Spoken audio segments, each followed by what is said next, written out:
One of the more eclectic and engaging concert series in Winnipeg's arts and culture calendar restarts this week with a personal offering. DreamPlay's 2025-2026 season begins with performances of songs compiled by artistic director Glenn Buhr over the last 3 decades of his prolific and kaleidoscopic, we'll say, musical career. Excited to jump into all of this with Glenn, who joins us in the Classic 107 studios this morning. Great to see you again. Nice to see you. So at the outset of a new season, what is on your mind about the things that you're hoping audiences take away from this season's offerings with DreamPlay? Well, this is our 3rd season, so, it started as an experiment. My very first concert was actually 4 seasons ago, where I decided to put a small orchestra together in the West End Cultural Center, and we did a concert that was very successful, but we only drew a very small audience. So I started thinking, okay, let's run with that. So I decided to just set up smaller concerts at the art gallery and call them small concerts, so that people know that it's a listening experience. It's like kind of like going to church in a way. It's a sanctuary. Although sometimes the music isn't really that church-like. It gets pretty wild sometimes. One of our shows that's coming up is called a rave circus. So, goodness, good. The title conveys all of that. And that particular concert is just making use of the art gallery itself, the wonderful space, and certain kind of musics that can collage around that, And that little step that I took, not caring if the audience is only 20 or 30 people, really actually worked, because their first concert sure had about 25 people to it. And then the next one had 40, and the next one had 60, and then we had 75. And the last one we put on, we broke 100. So it's sort of like still small concerts, but I think we stepped into the community.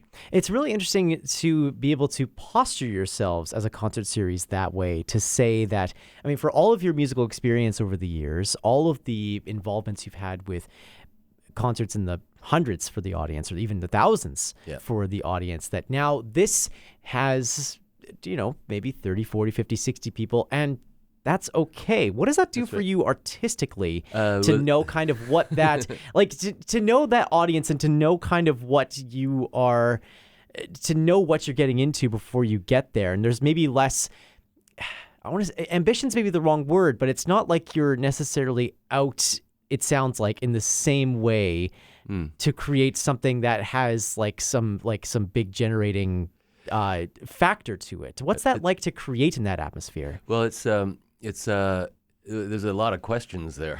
Yeah. The thing is, if you look around today, and I've been hanging around the music business for quite a while, the music business, the music industry, also the classical music scene, the jazz scene, the folk music scene. And I have friends in all these different genres, and for me, it's the problem is that I started out curating new music. It was all new music, 100% new music, and our definition of new music at the time was music by living composers. And some of those composers broke really new ground, like John Cage, for example, Elliott Carter, Karl-Heinz Stockhausen. Now, those people are all dead now, and if they were alive, they'd be over 100, and you could hardly call that new.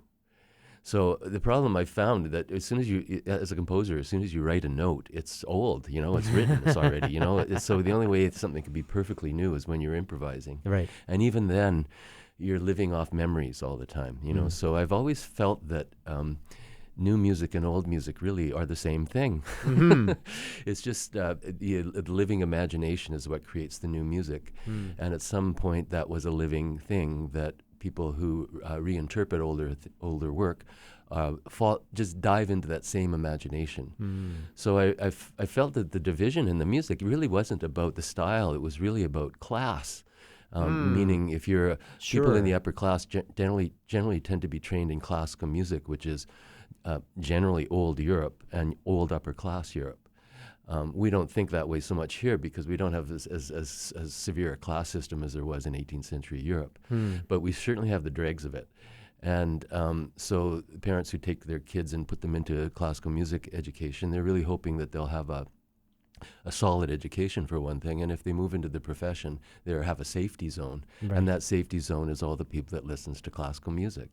And we've seen that's been eroded over time. Like when I first started doing the New Music Festival here, it was a problem. it was a problem with all of the orchestras that the audience was aging, and it was really very difficult for them to keep the audiences there.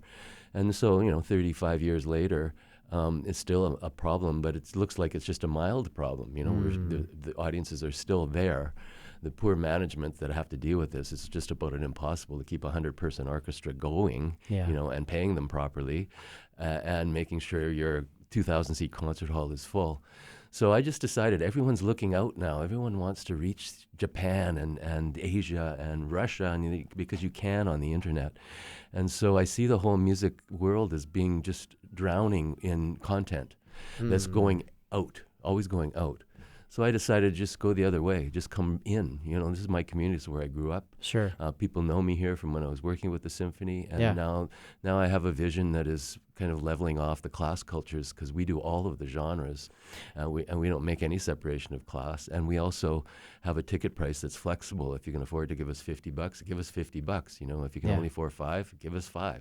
Yeah, absolutely. Well, that question of genre will certainly be apparent for this first concert of your 2025-2026 season, which is tomorrow night. And at a glance, it steers away from that sort of, genre, again, being a relative thing, as you were talking about there, but it steers away from that sort of idea of classical music and more towards some like a singer-songwriter sort of avenue in your expression. What is that about, do you think? Why is that such a focus or a focal point for this upcoming season? Well, it's a focal point of all of the seasons, actually.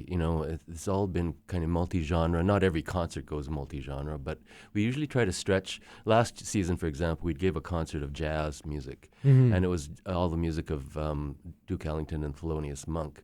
Now, that's really not Winnipeg, that's New York City. Yeah. But I found it really kind of interesting, because we've all been touched by that music in some way, so it is part of our culture.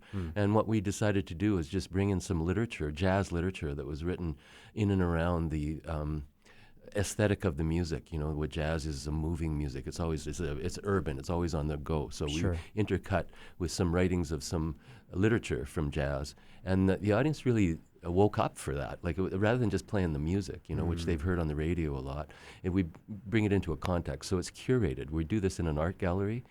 So the concert that's coming up, for example, because I've had quite a bit of experience with classical ensembles, the very first song that I'm performing is a song called Tess, and the text is by Margaret Sweatman. And I wrote it in 1994, and I just met her at the time, and she's a writer here in town. And she's also known as a spoken word artist, because she's got this very beautiful voice, and an actor who's got a lot of passion in the performance. So we started working together with her doing spoken word and me making up some music behind that. And then I got a commission to write a piece for the Toronto Symphony with the children's choir in Toronto to open the CBC Centre there. And I wrote one of the movements is for two boy sopranos, and it's a very, very simple, gentle poem. Feels like a haiku, but it's Margaret's writing.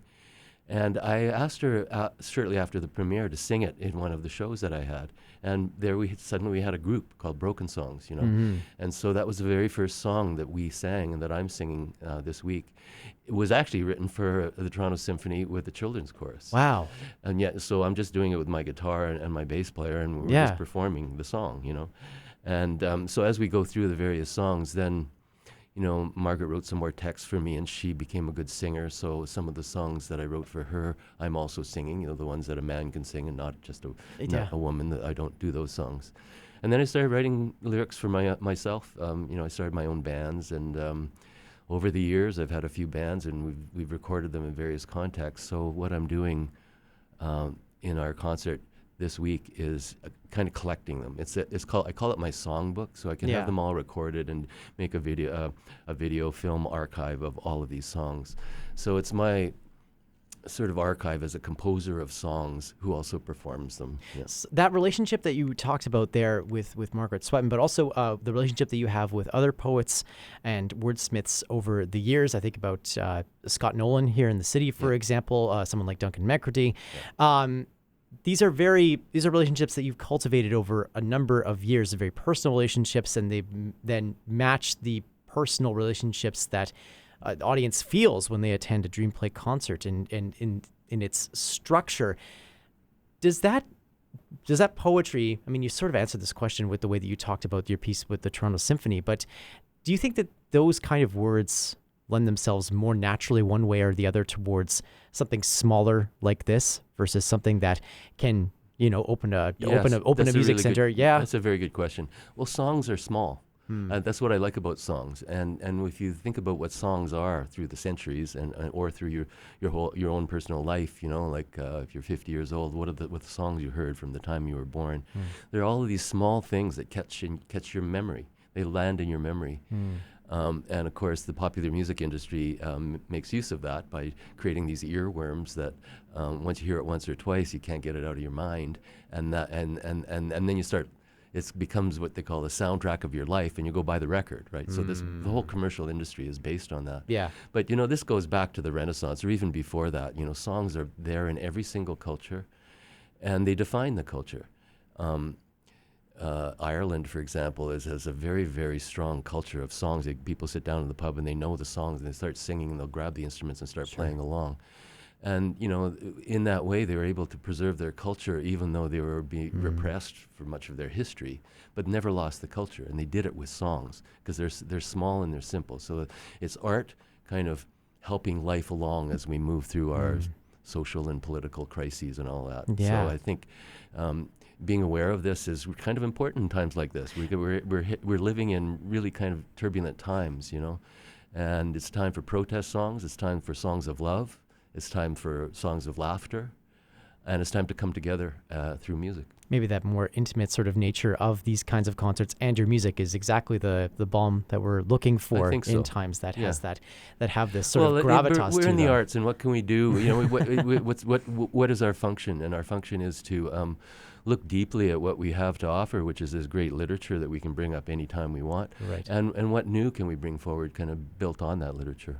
So audiences will get a chance to experience this literature tomorrow night, October 2nd, 7:30 p.m. at the Muriel Richardson Auditorium at the Winnipeg Art Gallery, Kamayok. We'll have more information and a link to get those Pay What You Can tickets at our website, classic107.com, and the Classic 107 app a little bit later on this morning. It's always so edifying to have you here to talk about music and art more broadly, Glenn. Thank you so much for taking the time, and all the best for the 2025-2026 season. Thank you very much. We're excited about it.